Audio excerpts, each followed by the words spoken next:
Bon, ben, merci François, bonjour tout le monde. Je suis très heureux d'être là à plusieurs titres. Déjà parce que ma présence n'était pas évidente en raison de problèmes de santé. Deuxièmement parce que ça me permet de retrouver énormément de gens que je connais et c'est toujours très fécond et on a plein de choses à se dire et à faire ensemble. Et puis troisièmement, de connaître des nouvelles têtes et de rencontrer des gens que je ne connaissais peut-être pas personnellement par leurs écrits ou réputations. Et puis ben, un grand merci à la Fondation d'organiser cette journée où effectivement, je crois qu'il se dira pas mal de choses. Vous avez dit éprouvant, non? Je sais pas. Non, c'est... Pour moi, éprouvant. Oui, éprouvant. Non, c'était une plaisanterie. Oui. Donc, il nous met à l'épreuve. Et éprouvant, non, disons que des rapports d'autorité, je crois qu'il n'y en a pas, justement, et c'est l'intérêt de ça. Bon, alors, je vais essayer de vous dire deux, trois choses, il y aura des bêtises, et c'est l'intérêt, c'est que ça permettra de susciter le débat. Alors, les canidés, enfin oui, cette première photo, ce que je vous propose comme fil directeur, c'est qu'il me semble, moi, c'est vrai qu'il y a derrière le chien, bon, il y a d'autres canidés, en particulier les loups. Il y a une fascination actuellement pour les loups. Hein. Il y a tout un tas de gens qui vont à la rencontre de loups, qui les regardent. Et c'est vrai que c'est quelque chose que je me suis souvent dit, c'est les chiens ou les canidés, nous, on a une fascination mutuelle. C'est très difficile de ne pas s'intéresser aux chiens. Et quand on voit un chien regarder quelqu'un, on se dit, mais on sent, mais qu'est-ce qu'il vient chercher? Enfin, c'était très puissant, et de façon très intuitive, qu'est-ce que c'est que cette fascination mutuelle? On a l'impression qu'on les observe, on regarde leur comportement, ils nous communiquent des choses, et voilà, il y a quelque chose de réciproque, mais je n'analyse pas plus, mais qui est ordre de une attraction mutuelle. On a l'impression qu'ils aspirent à rentrer dans notre monde, et moi, ce que j'ai bien perçu, je vous illustrerai à travers des expériences personnelles, on a l'impression qu'ils enrichissent notre monde. C'est pour ça que je l'avais appelé de la réalité augmentée. Et alors on va essayer de se poser deux, trois questions, et je l'ai mal traduite là, parce que c'est l'inverse que je voulais dire. C'est une réflexion qui m'a été inspirée en lisant dans le livre de Stanislas Dehaene sur les neurones de la lecture.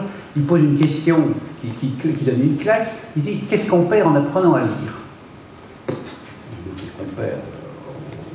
Et si c'est intéressant, c'est-à-dire qu'il a fait une réflexion et que moi j'ai vécu, puisque moi j'ai fait ma coopération militaire en tant que médecin en Algérie au début des années 80, et j'ai été faire un tour dans le désert avec des Touaregs. Et Dehaene reprend des études en disant, chaque fois que des ethnologues reviennent de civilisations qui n'ont pas l'écriture, à chaque fois ces types-là prennent une claque énorme et ont un gros coup de blues, ou un gros coup de bambou au moral, en se disant, on était complètement inadaptés dans ce monde-là. Or, effectivement, qu'est-ce que ça... Les peuples qui n'ont pas de système d'écriture ont une lecture, mais une lecture environnementale, que nous on perd en réinvestissement. Tous ces signaux symboliques, enfin, tout notre décodage sensoriel, on va le réinvestir dans des codes symboliques. Donc, c'est ce qu'il appelle le recyclage neuronal, et je me suis dit, tiens, ce serait rigolo de se poser la question, qu'est-ce que je perds à vivre avec des chiens? Aujourd'hui, qu'est-ce que je gagne? Qu'est-ce que je perds? Enfin, dans quel monde j'arrive, etc. Donc j'ai voulu un petit peu historiquement aborder ce sujet-là. Donc qu'est-ce que je perds à vivre avec des chiens? Donc qu'est-ce que je gagne à vivre avec des chiens? Qu'est-ce que je... Voilà.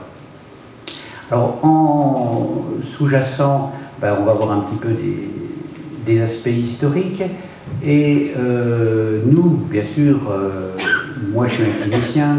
Ce qui nous intéresse effectivement, c'est de voir à l'intérieur de la médiation animale, qu'est-ce qu'on est en train de faire et qu'est-ce qu'on peut en dire. Alors, moi, je suis un empirique, hein, je connais, contrairement à beaucoup de gens dans la salle que je connais, qui ont une très grande connaissance des chiens et tout ça, moi je ne connais pas très bien les chiens, je connais bien certains chiens, et qu'est-ce qu'on peut faire avec ces chiens auprès de certaines personnes, ou qu'est-ce qu'ils ont fait. Voilà. Hein, je suis pas... Alors, la première photo, donc, la chienne, la petite chienne qui a l'écharpe Ceflica, et c'est une chienne dans mon enfance, et ça c'est mon empreinte, si vous voulez. C'est-à-dire que je vivais dans un monde très naïf, j'avais une grand-mère qui savait tout faire avec le vivant, et cette chienne était une chienne un peu célèbre parce que, et moi je trouvais ça normal, si vous voulez, un truc qu'on aborde peu, mais moi c'est ma passion, enfin, ce que je vous dis depuis tout petit, elle avait ce qu'on appelle des perceptions anticipatoires. Donc on connaît tous plus ou moins. Mais moi, dans mon mental de gamin, je trouvais normal que les chiens nous disent les choses avant qu'elles arrivent. Enfin, certaines choses, ou à l'arrivée de certaines personnes, de certaines manifestations. C'était comme ça dans ma tête, puisque j'étais enfant et je vivais au milieu de tout ça, et ça me paraissait normal. Et la double empreinte, c'est que bon, ma famille n'était peut-être pas très cultivée, mais on avait une voisine qui était cultivée qui ado m'a fait lire des bouquins pour adorables. Donc, j'ai mis un petit peu le pied à l'étrier, de se dire, il y a des lectures d'Assab. Et puis la deuxième chienne, c'est ma rencontre avec.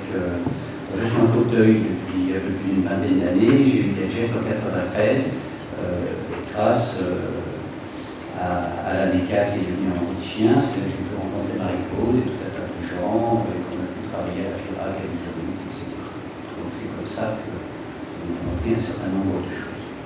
Donc moi, je suis revenu dans ce sujet surtout pour les chiens d'assistance, et surtout parce que Gadget m'a accompagné à l'hôpital, que les consultations se sont faites comme ça, au début elle donnait pour moi, et puis après petit à petit ça a fait tâche d'huile, et un certain nombre de choses. Alors, ce document est d'une extrême importance puisque c'est une production d'un comité scientifique international, pluridisciplinaire, toutes les sciences sociales, et ce document est d'une extrême importance puisqu'il semble, raisonnablement, l'hypothèse, ça s'est passé comme ça. Voilà, ça s'est passé comme ça. Indiscutablement. Le seul problème, c'est que ce groupe de travail avait décidé que le rapport ne serait pas un pavé de 2000 pages, mais un dessin synthétique, et ils oubliaient les chiens. Le dessinateur oubliait les chiens, parce qu'à toute évidence, devant la grotte, à côté du rêveur, il y a un chien, et ce chien fait la sieste et ouvre un œil goguenard en voyant partir le jeune né au couple et pousse un petit soupir. Alors, il y a un chien, pourquoi? Parce que probablement que pour accéder à de telles représentations symboliques, si vous voulez, production et représentation, le chien a été partenaire de ça, a été associé à ça dans l'évolution. C'est très raisonnablement probable. A l'inverse, le nouveau compagnon de Madame, le Brassens de l'époque, aurait peut-être dit fort au jeu de l'amour, mais pas brillant pour le jeu de l'esprit. On ne sait pas, lui, il n'a pas l'habilité qui est acquise. On n'est pas sûr donc que ses fonctions proto-linguistiques soient très en place, ni cette présentation. Donc, on va jongler entre deux, mais il y a deux éléments importants. Si vous voyez que le rêveur s'intéresse au jeu et aux aspects et de la communication et de l'énergie. Alors là, ça renvoie à un livre qui est... Alors là, par contre, là, c'est une vraie commission, enfin, c'est une vraie fondation, c'est Jérémy Friedkin, c'est une fondation où il y a vraiment une grosse équipe pluridisciplinaire. Alors, c'est assez intéressant, c'est-à-dire qu'il reprend effectivement l'histoire, un petit peu tout l'apport des sciences humaines par rapport à l'évolution, mais avec les données actuelles. C'est-à-dire, on parle de la thermodynamique, on s'intéresse aux neurones miroirs, à tous les réseaux de communication, et on refait une lecture des sciences humaines. Bon, le livre n'est pas si fun que ça, puisque l'enjeu du livre, c'est dérouver l'humanité. Comment on peut s'en sortir? On va dans le mur, mais est-ce qu'on peut s'en sortir? Mais c'est assez fécond, et par rapport au sujet qui nous intéresse aujourd'hui, j'ai mis le deuxième parce que je m'interroge sur le DU, et donc je pense que c'est pas mal. Et peut-être que des personnes dans la salle auront une opinion dessus.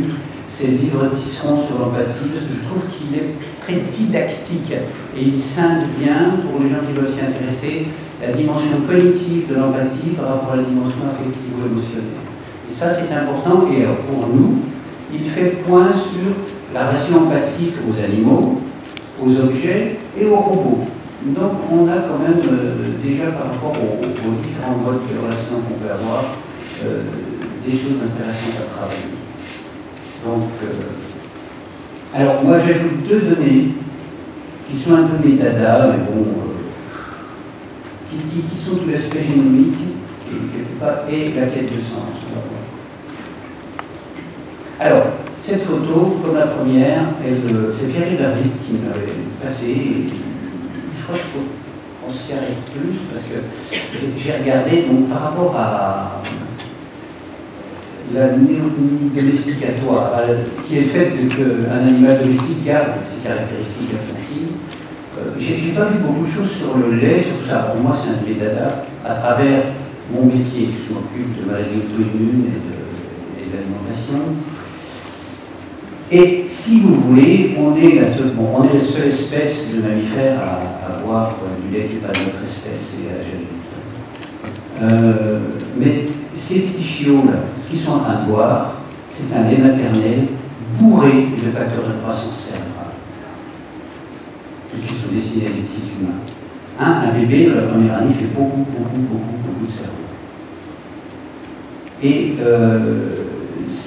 Et on va conditionner son écosystème digestif, puisque si vous voulez, un bébé, le tube digestif à la naissance est stérile. Il va y avoir une dizaine, une vingtaine de bifidus qui vont tourner sur les premiers mois. Et à 2 ans, on aura notre signature éco-immunitaire très spécifique. Nous avons chacun notre propre flore digestive avec quelques centaines de gènes. Alors, cette notion de métagénome, c'est comme ça bouge tout le temps, et qu'on a 10 fois plus de bactéries dans l'intestin que cellules de l'organisme, 100 fois plus de virus, et que les virus, ça change tout le temps, il n'y a pas de photo possible, puisque à aucun moment c'est les mêmes, ça bouge tout le temps. On vit dans un grand répertoire génomique. Et l'illusion de ce qu'on est, sur ce point de vue d'un point de vue biologique, c'est que nous ne sommes pas, comme on le dit souvent, un organisme qui abrite une flore qui donne le gîte découvert. On peut donner la vision inverse en se disant il y a un gros paquet d'unicellulaires et qu'au milieu de ça, il y a un petit paquet de cellules qui fonctionnent et ce petit paquet de cellules qui fonctionnent ensemble, c'est nous. On peut inverser aussi le rapport. Et ça, c'est très important parce que ce métagénome, lui, peut bouger rapidement, contrairement à nous. Dans l'évolution en stabilité génétique, ça peut bouger très rapidement. Et maintenant, je vais dire un gros mot, le gros truc à la mode, c'est l'épigénèse. C'est-à-dire comment tout ce qui va fonctionner dans l'environnement va conditionner l'expression de nos gènes, qui ne peuvent pas tellement bouger. Nous, on est pareil que les hommes il y a quelques dizaines ou centaines de milliers d'années, on a pratiquement pas bougé sur le plan génétique. Par contre, beaucoup de choses génétiquement liées à nous ont bougé. Et on l'a fait peut-être, c'est pour ça que l'hypothèse du chien à l'entrée de la grotte, puissamment bouger au contact des animaux. Parce que quand on a un chien dans sa grotte, on dort avec, parce qu'on a froid, il nous protège, etc. Et en plus, on voit le même lait. Alors, l'image complémentaire de la fascination, ouais, je ne m'en remets pas. À chaque fois, je me dis, mais bon sang, on ne s'arrête pas assez là-dessus. C'est un truc énorme. On sait, quand même, pour qu'une louve allaitante, il faut vraiment qu'elle soit allaitante, aille, et ce besoin, si vous voulez, de fascination mutuelle qui arrive à recueillir un bébé, à le sauver, ou après, on sait que sur le plan psychodéveloppemental, ça ne sera pas terrible. Les facteurs de croissance, ce n'est pas des facteurs de croissance, c'est l'amour. Ça sera vraiment catastrophique, l'évolution psychomotrice. Mais en termes de survie immédiate, c'est possible. Si on réhumanise derrière, si on récupère assez tôt, c'est bon. Donc cette fascination mutuelle est vraiment un sujet qui est intéressant et qui peut amener à des choses à tel point qu'on a voulu effectivement, dans notre imaginaire et dans la mythologie, se retrouver un petit peu, et pas pour jouer aux dames, pour s'occuper quand même de faire passer l'âme dans l'autre monde, c'est quand même autre chose. On a quand même confié au chien quelque chose d'important. Bon, là c'était pour revenir sur le recyclage neuronal, c'est-à-dire qu'il est sûr que les primates sont devenus des visuels. Des visuels et moins des olfactifs.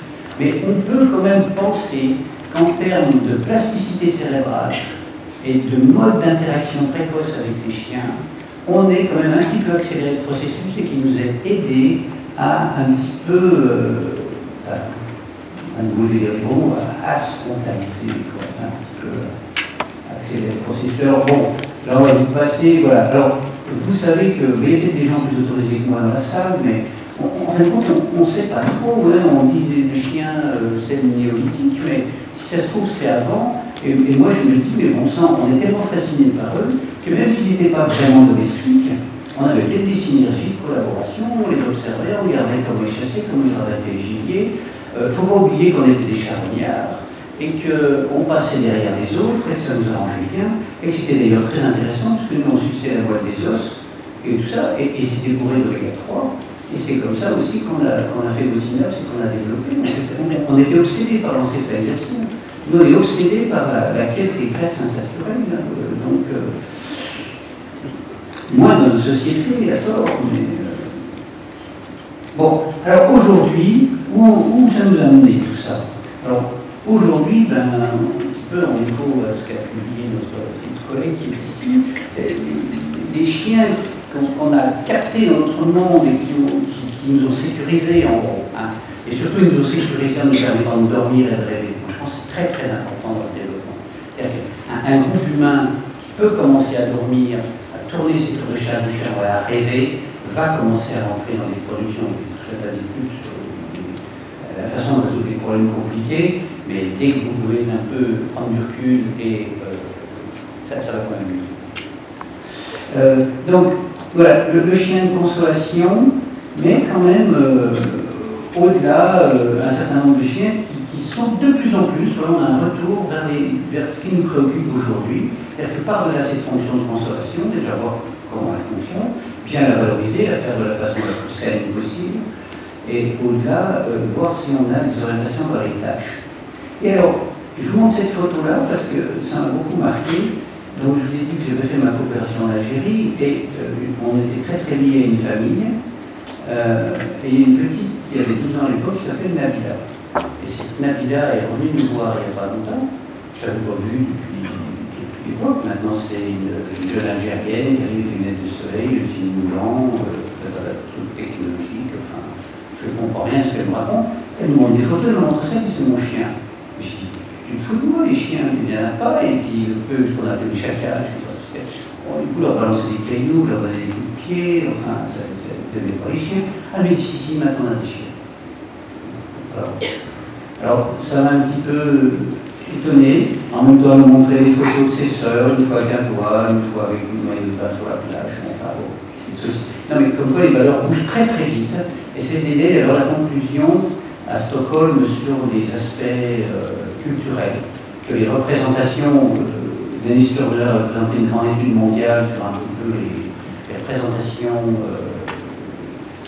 la perception des animaux dans les sociétés. Ça m'intéresse parce que nous on avait fait la même chose à Clermont. Et parce qu'on a des étudiants chinois, maghrébins, etc. Et effectivement, pour les maghrébins, c'était pas du tout de perception valorisée des chiens. Et là maintenant, donc ce qu'on dit va des fois très très vite maintenant, cette fameuse mondialisation, ces échanges qu'on dit. Donc aujourd'hui, ce qu'on dit aujourd'hui, la photo va peut-être très vite bouger dans tout un tas de domaines. Et on voit bien, de toute façon, dans cette sorte de médiation animale, c'est en pleine ébullition. Alors, autre caractéristique, et là qui va se développer à mon avis, et ça j'y crois très puissamment, je ne sais pas, ce livre fait peu parler, mais on comprend pourquoi aussi, ce livre est extrêmement intéressant. Et si vous voulez rendre un gamin crétin, faites-le garder le pied.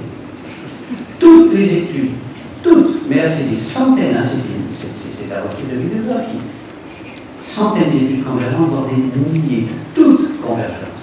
Dès qu'un gamin regarde la télé, chute 30%. C'est mathématique. Vous arrêtez, au bout d'un certain temps, ça revient. C'est mathématique. Et je pense que l'interprétation, et tout à l'heure on parlait de Tisseron, et j'étais agacé des fois par ce qu'il disait, et je crois qu'il a bougé, c'est qu'on raisonne en termes de contenu. Parce que les gens, je ne sais pas si mon collègue psychiatre sera d'accord, je trouve qu'un des points faibles des psychanalystes, c'est qu'ils étaient, Freud n'était pas musicien, on le savait, il était à musique, c'est pas sûr, mais pas musicien. Donc ils étaient peu doués pour l'hypnose et pour la prosodie. Ils sont peu intéressés, donc ils sont bons fun. Ils ont été très doués dans les contenus symboliques et le décryptage aussi, mais ils n'étaient pas sensibles au rythme, à la lumière, à la focalisation, à certaines gestions. Et du coup, ils sont passés à côté et ils n'ont pas vu qu'une télé, c'est un truc à... c'est une fixation hypnotique. Et donc, ça désynchronise les rythmes et ça désynchronise les aspects attentionnels. Et un bébé ou un petit qui fait pas attention, il est pas là. Alors, nous, pourquoi ça nous a bougé? Pourquoi il nous raconte ça avec sa télé? Et parce que nous l'avons antidote. Qu'est-ce qu'il y a de plus attractif qu'une télé? Pas grand-chose, mais peut-être un chien, peut-être un animal.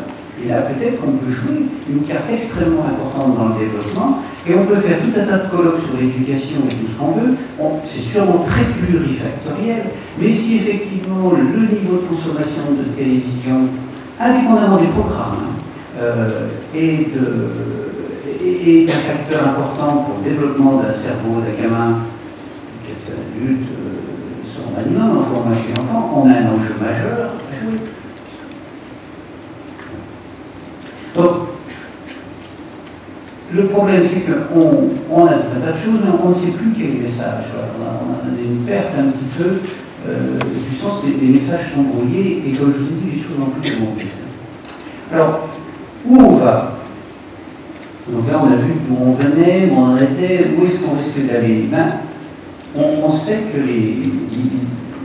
les choses vont vite bouger, et dans le bouquin que je vous ai montré au début, on se doute bien que le monde, enfin je ne sais pas si les gens contesteraient ce point de vue, certains qui une crise actuelle, qu'elle soit financière, économique, morale, tout ce qu'on veut, les gens ne savent pas très bien, sont un petit peu perdus, ou beaucoup perdus pour certains, et je crois, parce que j'ai constaté, mais de façon très, très bizarre, hein, tout quand même étonnant, et ça en dit long sur notre fragilité, on s'était aperçu quand on travaillait avec des programmes en gériatrie que quand il y a eu des interventions avec le chien le matin, la personne qui a fait l'intervention allait à la relève des infirmières et des aides-soignantes.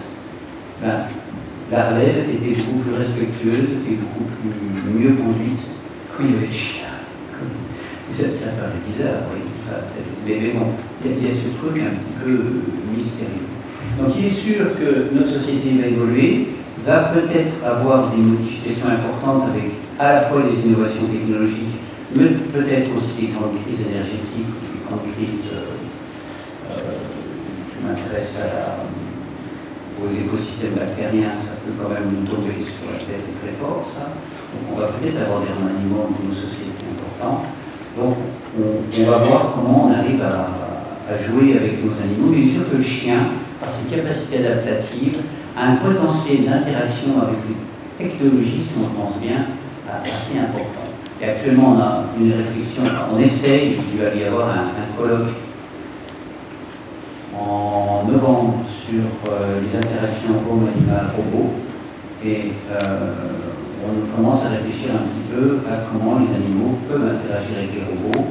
C'est une idée que Pierre Ribarzi m'en avait parlé il y a 10 ans, je ne voulais pas percuter. On en a reparlé il n'y a pas longtemps, et là, j'ai percuté, d'autant plus que j'avais été expert pour un projet de recherche de domotique extrêmement sophistiqué. Et je m'étais dit, mais mon Dieu, si on associe un chien d'assistance à ça, ce serait quand même bien moins compliqué et bien moins cher. Donc je pense qu'il y a des choses extrêmement intéressantes à développer.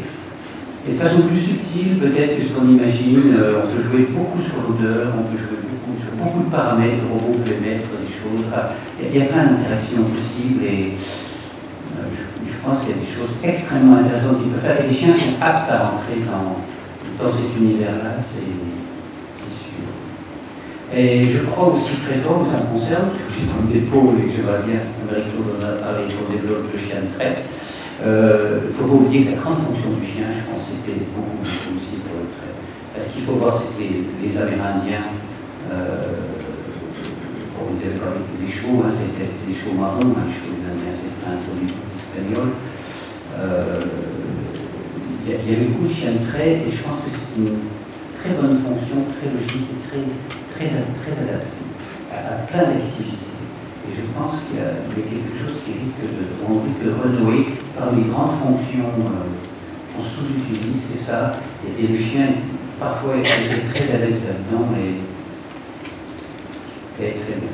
Alors, pour finir, je crois qu'effectivement, la réalité augmentée, moi, mon expérience en tout cas, c'est que au contact des chiens que j'ai bien connus, et souvent des chiens, ma réalité elle est augmentée, c'est vrai.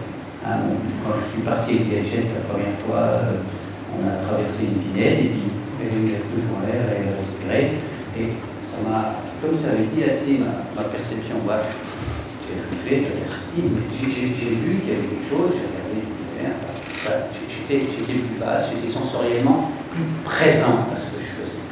Et je crois qu'une des caractéristiques que j'ai regardées, c'est qu'on essaye de travailler dans le livre, on essaye de travailler sur la qualité de présence à ce que je fais.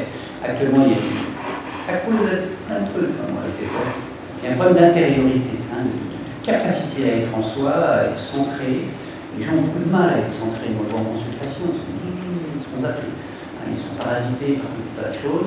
Et je crois qu'une des caractéristiques des animaux, c'est de nous aider à être là, travailleur, à quelque chose de très simple, mais pas si facile que ça à faire. Et moi, j'ai repéré en consultation, ça donne bien cette qualité de présence, cette temporalité. On ne peut pas tricher sur les rythmes. Si on triche sur les rythmes, on déconne, le chien ne doit pas être bon. Pour que le chien soit bon, il faut un énorme respect de ces rythmes. Et du coup, en ricochet, ben, ça respecte nos rythmes. Des fois, je la voyais rentrer dans l'hôpital, je disais, elle n'est pas bien. Je disais, mais moi non plus, je ne suis pas bien. Mais moi, j'écrasais, si vous voulez, je passais par-dessus mon sentiment, ma perception. Donc ça nous aide à nous écouter, ça nous aide à être là. Je pense qu'on peut faire beaucoup de choses. Bien, je vous remercie de votre attention.